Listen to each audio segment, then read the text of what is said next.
నమస్తే అండి. ఇవాళ మనం వినబోయే కథ నిర్ణయం రచించిన వారు సమ్మెట ఉమాదేవి గారు. ఈ పెళ్లి ఒక ఇంద్రజలమో మహేంద్రజలమో నాకు తెలియదు లలిత. కొన్నేళ్ల క్రితం వరకు నువ్వెవరో తెలియదు. కాని నిన్ను చూశాక నిన్నే పెళ్లాడాలనిపించింది. మా వాళ్ళు మీ వాళ్ళు ఒప్పుకున్నా నువ్వు ఒప్పుకుంటావో లేదో అని పెద్ద అనుమానం. ఎందుకలా అనుమానపడ్డారు? ఏముంది, ఇవాళ అమ్మాయిలందరికీ ఎంబీబీఎస్ బీటెక్ చేసిన అబ్బాయో మాత్రమే కావాలి. వాడు ఫారిన్ కి వెళ్లేందుకు సిద్ధంగా ఉండాలి. నేను మామూలు పోస్ట్ గ్రాడ్యుయేట్ ని, మామూలు అకౌంటెంట్ ని. అసలు నీకు తెలుసా, ఇవాళ అబ్బాయిలకు పెళ్లిళ్లు కావడం కష్టమైపోతున్నది. అమ్మాయిలు తెగ చదివేసి ఇట్టే ఉద్యోగస్తులైపోతున్నారు. వాళ్లకు తగ్గ వరుణ్ణి వాళ్లే ఎంచుకుంటున్నారు. ఎనీహౌ మనిద్దరికీ రాసిపెట్టి ఉంది, పెళ్లి కుదిరింది. ఐఎమ్ సో హ్యాపీ లలిత. నేను కూడా చాలా సంతోషంగా ఉన్నాను అనిల్. ఒక మాట అడగనా? ఇవాళ రేపు ఎంగేజ్మెంట్ కి కూడా ఎందుకిలా పెళ్లికి పెట్టినంత ఖర్చు పెడుతున్నారు? మా నాన్న ఒక సామాన్య ప్రభుత్వ ఉద్యోగి. మనం పెళ్లి కాస్త సింపుల్ గా చేసుకోలేమా? ఈ ఎంగేజ్మెంట్ కి ఇంత ఖర్చు అవసరమా? చూడు లలిత, పెళ్లి గురించి మనకు ఎన్ని ఆశలు ఉంటాయో, పిల్లల పెళ్లిళ్లు ఎలా చెయ్యాలో పెద్దవాళ్లకు కూడా కొన్ని ఆశలు ఉంటాయి. ఖర్చు పెట్టని ఇప్పుడు కాకపోతే ఎప్పుడు పెడతారు? జీవితంలో ఒకేసారి వచ్చే సందర్భం కోసం ఇలా ఖర్చు పెట్టడం నువ్వో నేనో మొదలు పెట్టింది కాదు. నీతోనే నాతోనో ఆగిపోయేది కాదు. సంతోషంగా గడపాల్సిన సమయంలో ఏదేదో ఆలోచించి మనసు పాడు చేసుకోకు. కమాన్, మంచి కాఫీ తాగుతాం. ఆమె భుజం చుట్టూ చెయ్యి వేసి అతను నడిపిస్తుంటే ఆమెలోని సంశయాలు అతని మాటల విలువల్లో కొట్టుకుపోయాయి. వైభవంగా జరిగిపోయిన ఎంగేజ్మెంట్ అనే ఆ ఘట్టంలో పసుపు తాడొక్కటే తక్కువ. పెళ్లికి 2 నెలల గడువు వచ్చింది. దానితో ఇద్దరికీ ఆ మర్నాటి నుండి సెల్లు స్వరాలే చంపస్వరాలైనాయి. రోజులు గడుస్తున్న కొద్దీ పెళ్లి ఏర్పాట్ల కోసం ఆమె తండ్రి సూర్యం నానా అగసాట్లు పడటం లలిత గమనిస్తూనే ఉన్నది. ఒక మధుర ఊహలలో తేలుతున్న లలితకు తండ్రి పడే యాతనకు చాలా బాధగా ఉన్నా ఇలాంటప్పుడే కదా ఖర్చు పెట్టేది అన్న అనిల్ మాటలు గుర్తుకు వచ్చి ఏమీ అనలేకపోతున్నది. అసలు కట్నం ఎందుకివ్వాలి అని వాదించే లలితకు వాళ్ళు 10 లక్షలు అడిగారని తెలిసి బాధపడింది. ఈ సంబంధం వద్దు నాన్న అని గట్టిగా చెప్పాలనుకుంది. ఏ వయసులో జరగాల్సిన ఆ ముచ్చట ఆ వయసులో జరగాలి. ఇలా కట్నం ఇచ్చుకోలేమనో ఇవ్వమనో, అబ్బాయి మంచి ఉద్యోగస్తుడు, ఐశ్వర్యవంతుడు, అందగాడు కావాలనో రకరకాల కారణాలతో పెళ్లి వాయిదా వేసుకున్న వారికి ఆ తరువాత ఆ ఈడు అబ్బాయి దొరకడం కష్టమైపోతున్నది. అలా పెళ్లి కాని అమ్మాయిలు ఎందరో మన బంధువుల్లోనే ఉన్నారు. తల్లి కఠినంగా చెప్పింది. దానికి తోడు అనిల్ నచ్చి రాజీకొచ్చిన దానిలా మౌనం వహించింది. పెళ్లికొడుకు ఇల్లు, తాను ఉద్యోగం చేస్తున్న స్థలం చాలా దూరం కాబట్టి ప్రస్తుతానికి ఇరువురి పెద్దల సూచన మేరకు చేస్తున్న చిన్న ఉద్యోగానికి రిజైన్ చేసేసింది. చకచకా పెళ్లి ఏర్పాట్లు జరిగిపోతున్నాయి. మధ్య మధ్య మగ పెళ్లివారి కోరికల చిట్టా విప్పుతున్నారు. ముందే వాళ్ళు పెళ్లి చాలా ఘనంగా జరపాలి అన్నారు. లేని ఆడపడుచు కట్నం కూడా తమ్ముడు కూతురికి ఇవ్వాలి అన్నారు. కళ్యాణ మండపం వాళ్లకు నచ్చాలి అన్నారు. ఈ డిమాండ్లు లలితకు ఒళ్ళు మండిస్తున్నా ఓపిక పడుతున్నది. అప్పటికే 5 లక్షలు పెళ్లివారికి ఇచ్చేశారు సూర్యం. ఇంకా 5 లక్షల సొమ్ములు సమకూర్చుకోవాలి. పెళ్లి ఖర్చులు చూసుకోవాలి. ఆందోళనగా కంగారుగా తిరుగుతున్న తండ్రిని చూసి, నాన్నా, ఎందుకిలా చాలా ఆందోళనలుగా ఉన్నావు? డబ్బు సర్దుబాటు అవ్వలేదా? ఉండబట్టలేక అడిగింది. అదేం లేదమ్మా, అన్నీ సమకూరుతాయి, అన్నీ సవ్యంగా జరుగుతాయి, నువ్వేం కంగారపడకు అన్నారు. 5 ఏళ్ల క్రితం అక్క సునీతను మేనత్త కొడుకుకే ఇచ్చి చేసిన అంతో ఇంతో కట్నం ఇచ్చుకోక తప్పలేదాయనకు. ఇప్పుడిక ఉన్నదంతా నాకు ఊడ్చి ఇస్తే రేపు తమ్మిడి భవిష్యత్తేమిటి అని బాధపడింది. మగ పెళ్లి వాళ్ళు ఎక్కడా దేనికి తగ్గడం లేదు. అనిల్ అన్న కాస్త వాళ్లకు నచ్చ చెప్పొచ్చు కదా.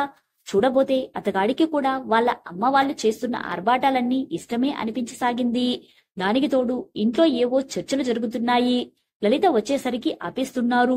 10 రోజుల ముందే పెళ్లికి వచ్చిన అక్క కూడా ఇంట్లో దేని గురించి చర్చ జరుగుతున్నదో ఏమీ చెప్పడం లేదు. దానితో లలితకు మరికొంత అనుమానము మొదలైంది. అనవసరంగా ఈ సంబంధం ఒప్పుకున్నానా అనుకుని బాధపడింది. ఇప్పుడు వెనక్కి వెళ్లేందుకు ఏమీ లేక మౌనం వహించింది. రంగురంగుల పూలతో అందమైన సెట్టింగులతో కళ్యాణ మండపం అందాలు సంతరించుకున్నది. బంధుమిత్రులంతా పెళ్లికి తరలివచ్చారు. పెళ్లి కూతురుగా ముస్తాబైన లలిత చూడముచ్చటగా ఉన్నది. రుచికరమైన వంటలు సిద్ధమవుతూ ఆ వాసనలు హాల్లోకి కూడా వ్యాపిస్తున్నాయి. ఇన్ని రోజుల నుండి పెళ్లి పనుల్లో సతమతమవుతూ తిరుగుతున్న సూర్యం పట్టుపంచ కట్టుకుని భార్య సమేతంగా కన్యాదానానికి సన్నద్ధమయ్యాడు. భారతి ముఖంలో సంతోషం వెల్లువిరుస్తున్నది. విడిది నుండి పెళ్లి కొడుకు ఊరేగింపుగా వచ్చాడు. అమ్మాయిని అబ్బాయిని కూర్చోబెట్టి పూజలు చేయిస్తూ కళ్యాణపు తంతు మొదలుపెట్టారు పంతులుగారు. ఇరువురు తల్లిదండ్రులు వేదిక మీద ఉన్నారు. ఇక వధువు తల్లిదండ్రులు ఇటు వచ్చి కూర్చోండమ్మా అని పంతులుగారు పిలవగానే వెళ్లి కూర్చున్నారు. సిగ్గుపడుతూ తల్లిదండ్రుల వంక తలెత్తి చూసింది లలిత. పెళ్లి కూతురుగా ఉన్న కూతురిని సంతోషంగా చూసుకున్నారో లేదో ఒక్కసారిగా కుప్పకూలిపోయాడు సూర్యం. అయ్యో, ఏమైంది నాన్న? గట్టిగా అరుస్తూ పెళ్లిపీటల మీద నుండి ఒక్క గొంతుతో వచ్చి తండ్రిని పట్టుకుంది లలిత. ఏమైందండి అంటూ భారతి భయంతో అరిచింది. తల్లి కూతుళ్ళిద్దరూ అరుస్తూనే ఉన్నారు. గుండె చేత్తో వత్తుకుంటూ క్షణాలలో ప్రాణాలు వదిలాడు సూర్యం. ఈ హఠాత్ పరిణామానికి ఉక్కిరిబిక్కిరైపోయింది లలిత. అంబులెన్స్ రావాల్సిన అవసరమే లేకపోయింది. వచ్చిన బంధువుల్లో 2-3 డాక్టర్లు కూడా ఉన్నారు. అతని మరణ వార్తను ధృవీకరించేశారు. కళ్యాణ రాగాలు పలుకుతున్న సన్నాయి మేళాలు ఆగిపోయాయి. అయిన వారి శోకాలు అక్కడ మారిమోగిపోయినాయి. భారతి పొర్లి పొర్లి ఏడుస్తోంది.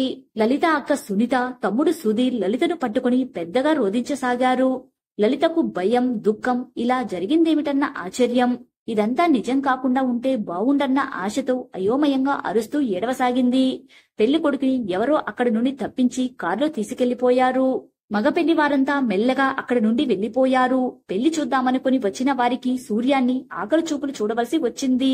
పెళ్లి కొడుకు పెళ్లి కూతురు కోసం ఉంచిన పూలదండలు అతని భౌతిక దేహాన్ని కప్పేశాయి. సూర్యం కుటుంబాన్ని విషాదపు చీకట్లు కమ్మేశాయి. కర్మలు ముగిశాయి. పెళ్లిళ్లు చావిళ్లుగా మారి శ్మశాన నిశ్శబ్దం ఆవరించింది. నాన్న లేని ఇల్లు శూన్యంగా భయంకరంగా అనిపించింది లలితకు. తాను చచ్చిపోదామన్నంత ఆలోచనలు వస్తున్నాయి. తల్లిని చూస్తే ప్రాణం ఉసురుమనిపిస్తున్నది. చదువుకోవడం తప్ప ప్రపంచం తెలియని తమ్ముడిని చూస్తే జాలనిపిస్తుంది. కాస్త ధైర్యాన్ని కూడదీసుకుని ఇంటి పనులు చేస్తూ తల్లును చూసుకోసాగింది. తండ్రి మరణం ఎంత బాధగా ఉందో. అక్కడ నుండి జారుకున్న అనిల్ కుటుంబం గురించి ఆలోచిస్తుంటే అంతకంటే చాలా కంపరంగా అనిపించసాగింది. పెద్ద కర్మకి అనిల్ తండ్రి ప్రసాదరావు వచ్చి వెళ్లాడని తెలిసింది. కనీసం లలితను అతను పలకరించనైనా లేదు. సూర్యం చనిపోయి నెల గడిచిపోతుండగా భారతి అన్నలు వచ్చి, అమ్మా భారతి, మరి ప్రసాదరావు గారింటికి వెళ్లి లలిత పెళ్లి సంగతి మాట్లాడిరామా అని అడిగారు. అమ్మా, తండ్రి చనిపోయిన దుఃఖంలో నేనుంటే కనీసం ఇంతవరకు మనల్ని పలకరించని ఆ కుటుంబంలోకి నేను వెళ్లాలా? కనీసం అనిల్కి నా గురించిన ఆలోచనే లేదా? ఇప్పటిదాకా ఒక్క ఫోన్ కూడా చెయ్యని ఆ మనిషితో నాకిక పెళ్లి అవసరమా? అడిగింది. చూడమ్మా, మనం మనిషిపోయిన దుఃఖంలో ఉన్నాం. వాళ్ళ అబ్బాయి పెళ్లి ఆగిపోయి అందరికీ జవాబు చెప్పుకునే స్థితిలో వాళ్ళున్నారు. వాళ్లకు కూడా ఇది బాధే. ఇదంతా తట్టుకోవడానికి వాళ్లకు కూడా కాస్త సమయం పడుతుందమ్మా. తల్లి మాటల్లో నిజం ఉందనిపించింది లలితకు. పెద్దలు వెళ్లి అనిల్ కుటుంబాన్ని కలిశారు. నిండు పందిట్లో ఇలా జరగడం మా అందరికీ చాలా షాక్ గా ఉందండి. ఇదేదో అపశకనంలా ఉన్నది మాకు. మళ్ళీ అదే అమ్మాయితోనే పెళ్లి అంటే కాస్త ఆలోచించాల్సి వస్తున్నదండి. అదేంటండి అలా అంటారు? నిజానికి మా బావగారు చనిపోయి పుట్టెడు దుఃఖంలో ఉన్నది మేము. ఏదైనా అపశకనం అనుకుంటే అది మేము అనుకోవాలి. పెళ్లిపీటల వరకు వచ్చిన వధువును అలా నిర్దాక్షిణ్యంగా వదిలేస్తారా? ఇది అకస్మాత్తుగా జరిగిన మరణం. ఇందులో ఎవరి తప్పు లేదండి. పెద్దలు మీరు బాగా ఆలోచించి త్వరగా ఈ పెళ్లి జరిగేలా చూడండి అంటూ హెచ్చరించి వాళ్ళు ఇంటికి మరిలారు. మర్నాడు లలిత మేనమామ శ్రీధర్ లలితను, భారతిని, లలిత తమ్ముడు శ్రీధర్ని తమ వెంట సూర్యం ఆఫీస్కి తీసుకెళ్లారు. అక్కడ ఆఫీస్లో సూర్యం తోటి ఉద్యోగులు వీళ్ళని ఆత్మీయంగా పరామర్శించారు. సీఈఓ గారు సూర్యానికి రావలసిన సొమ్ములన్నీ వీలైనంత త్వరగా ఇప్పించే ప్రయత్నం చేస్తామని, కంపన్సేషన్ గ్రౌండ్స్ లో కుటుంబంలో ఒకరికి ఉద్యోగం వచ్చే అవకాశం ఉన్నదని, దానికి అప్లై చేసుకోమని సలహా ఇచ్చారు. ఇంటిల్లిపాదికి కాస్త ఊరటగా అనిపించింది. శ్రీధర్ లలిత గదికి వచ్చి కూర్చొని, చూడమ్మా లలిత, ఇంకా చదువు ముగియని తమ్ముడు ఏ జాబ్ చేస్తాడు? మీ అమ్మను ఉద్యోగం చెయ్యమనడం ఏం బాగుంటుంది? అయినా ఆమె చదువుకు ఏ అటెండర్ జాబో ఇస్తారు. మరి ఏం చేద్దాం అని అడిగాడు. పుట్టెడు దుఃఖంలో ఉన్న మా అమ్మను ఈ వయసులో ఉద్యోగం చెయ్యమంటామా? మామయ్య, నాకు రాదా ఆ జాబ్ అని అడిగింది. నీవు అవివాహిత కూతురువి కాబట్టి నీకు వస్తుందమ్మా. కాని మరి నీకు ఈ నెలలోనే పెళ్లి చేసేద్దాం అనుకుంటున్నాం కదా. ఈ ఉద్యోగం రావటం అంటే కనీసం 6 నెలలకు పైగా పట్టొచ్చు. ఏడాది అయినా ఆగుతాను మామయ్య. మీరంతా అంటున్నారని నేను మౌనం వహించాను. కాని నాకు అసలు పెళ్ళంటేనే విరక్తి పుట్టింది మామయ్య. లలిత గొల్లున ఏడ్చింది. నేను అర్థం చేసుకోగలనమ్మా. సరే, రేపే సీఈఓని కలిసి మన ప్రయత్నాలు మొదలు పెడదాం. ముందు నువ్వు ధైర్యంగా ఉంటేనే ఏదైనా చెయ్యగలుగుతావు. ధైర్యంగా ఉంటాను మామయ్య. ఎందుకంటే ఇప్పుడు అమ్మని తమ్ముణ్ణి నేనే చూసుకోవాలి. స్థిరంగా అన్నది. లలిత తన సర్టిఫికేట్స్, తండ్రి డెత్ సర్టిఫికేట్, అతని ఎస్ఆర్ పట్టుకుని జెడ్పీ చుట్టూ, కలెక్టర్ ఆఫీస్ చుట్టూ తిరగసాగింది. సూర్యాన్ని ఎంతగానో అభిమానించే అతని మిత్రులంతా లలితకు అడుగడుగున సాయం చేయసాగారు. అప్పుడే ఆమెకు సీనియర్ అకౌంటెంట్ పరమేశ్వర్ గారి ద్వారా చాలా విషయాలు తెలిసాయి. మీ నాన్న నాకు ఆప్తమిత్రుడమ్మా. అందం, చదువు అన్నీ ఉన్నా మీ పెళ్లికి వాళ్ళు 20 లక్షలు కట్నం అడగడం, మీ అక్కకి చాలా తక్కువ కట్నం ఇచ్చానని, ఇప్పుడు మీకు 20 లక్షలు కట్నం ఇస్తే తనకు ఓ 10 లక్షలన్నా ఇవ్వాలని మీ అక్కా బావలు పోట్లాడడం ఆయన తట్టుకోలేకపోయారమ్మా. ఇవన్నీ మీ నాన్న నాకు చెప్పుకుని ఎంతో బాధపడ్డారమ్మా. దానితో నేనే షూరిటీగా ఉండి బ్యాంకులోనూ, బయట ఫైనాన్స్ కంపెనీల్లోనూ అప్పులు ఇప్పించాను. పుట్టెడు దుఃఖంలో ఉన్న మీకు ఇప్పుడే ఇవన్నీ చెప్పడం ఎందుకని ఆగిపోయాను. ఇవాళో రేపో వచ్చి మీ అమ్మకు, మీ మేనమాములకు ఆ కాగితాల్ని అప్పగిస్తాను. లలిత తలపై 100 టన్నుల బరువు పడ్డట్టు విలువిలలాడింది. కూతురు సుఖంగా ఉండడం కోసం 20 లక్షలు కట్నంకి ఒప్పుకొని తన దగ్గర అబద్ధం చెప్పి తాను ఇక్కట్లు పాలైన తండ్రి ప్రేమకు కన్నీరు మున్నీరైంది. అక్క కొడుకై ఉండి మామయ్య కష్టం పట్టించుకోకుండా తనకు ఓ 10 లక్షలు కావాలని అడిగిన బావముఖం, అతనికి వంతపాడిన అక్క ముఖం చూడాలంటే అసహ్యం వేసింది. కన్న కూతురికే తండ్రి పాద పట్టనప్పుడు ఇంకా ఎవరికి పడుతుంది అనుకుంది. అంతలోనే తాను మాత్రం తక్కువేం తిన్నది. అసలు కట్నపు పెళ్లికి ఒప్పుకున్నాక అది 10 లక్షలైతేనేం, 20 లక్షలైతేనేం, ఈ ఆర్థిక సమస్యలకేనా ఆయన ఇంత నలిగిపోయి తన ప్రాణాల మీదకు తెచ్చుకున్నారు? తన తప్పు ఏమిటో తెలిసి రాసాగింది లలితకు. చాలా గంభీరంగా మారిపోయింది. ఆ రోజు ఆదివారం సాయంత్రం 4ంటికి కాలింగ్ బిల్ మోగితే వెళ్లి తలుపు తీసింది. ఎదురుగా అనిల్ తండ్రి ప్రసాదరావు. ఇంత ఘోరం జరిగిపోయాక మిమ్మల్ని ఎలా పలకరించాలో అర్థం కాక మళ్లీ రాలేదమ్మా. అతనితో పాటు మరో 2 పెద్దలు వచ్చి కూర్చున్నారు. లలిత టీ పెట్టి ఇచ్చేలోగా భారతి ఫోన్ చేసి తమ్ముళ్లను పిలిపించింది. సూర్యంగారి డబ్బులు వచ్చాయని విన్నాం. మీరు పెళ్లికి సిద్ధమని తెలుసు. కాని అమ్మాయికి ఉద్యోగం ఇస్తామని అన్నారట కదా. అందుకే కొన్ని నెలలు ఆగుదాము. అమ్మాయికి ఉద్యోగం వచ్చాకే పెళ్లి చేద్దాం. భారతికి ప్రాణం లేచి వచ్చింది. ఆమె తమ్ముళ్ళు సరేనండి, మరి అబ్బాయి అంతకాలం ఆగటానికి ఒప్పుకున్నాడా అని అడిగారు. వాడు పెద్దల మాట కాదనడండి, మీరు చూస్తూనే ఉన్నారు కదా అన్నాడు. నిజానికి సూర్యంగారు 20 లక్షల కట్నంకి ఒప్పుకున్నారు. పాపం ఇప్పుడాయనే లేరు. మీరు మిగిలిన 5 లక్షలు ఇస్తే చాలేండి అన్నారు. అతని ఉదారత్వానికి భారతి మళ్లీ మురిసిపోయింది. వాళ్ళు వెళ్లిపోయాక ఆ అబ్బాయికి మన లలితకు రాసి ఉన్నది. అందుకే వాళ్ళంతటా వాళ్లే మళ్లీ వచ్చారు. నిశ్చింతగా ఊపిరి పీల్చుకుంటూ అన్న తల్లి వంక జాలిగా చూసింది లలిత. వీళ్ళు 5 లక్షలతో సరిపెట్టారు కాబట్టి నాన్న పేరిట వచ్చే డబ్బుల్లో అక్కకు కూడా ఓ 4 లక్షలు ఇద్దాం లలిత. ఆడపిల్లను బాధ పెట్టడం ఎందుకు అన్నది. లలిత తల ఊపింది. అనుకున్న దానికన్నా త్వరగానే లలిత ఉద్యోగంలో చేరింది. 6 నెలలు ఇట్టే గడిచిపోయాయి. లలిత అక్క సునీత తనకు వచ్చే డబ్బు కోసం అనిల్ తండ్రి ప్రసాదరావు మరో 5 లక్షల సొమ్ముతో ప్రభుత్వ ఉద్యోగంతో రానున్న కోడలి కోసం ఎదురు చూస్తున్నారు. ఆ రోజు సాయంత్రం లలిత మేనమామలు, సునీత, ఆమె భర్త ఇక పెళ్లి ప్రస్తావన తెచ్చేందుకు వచ్చి కూర్చున్నారు.